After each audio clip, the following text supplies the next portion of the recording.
Nastavení, vkládání scén. Už můžeme?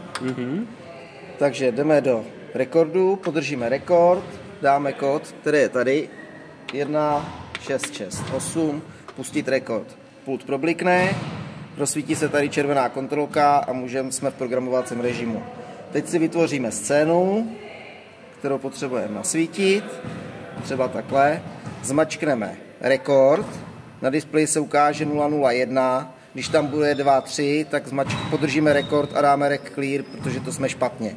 Takže 001 a kam to chceme uložit do submasteru, takže podržíme rekord a vybereme si submaster, který chceme dát a pustíme.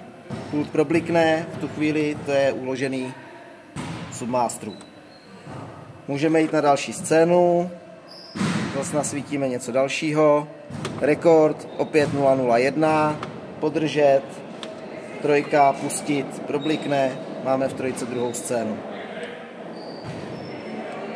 Tak, máme scény hotový, vyskočíme z rekordu podržením rekord a zmačkneme rec exit. Červená zasne, můžeme svítit.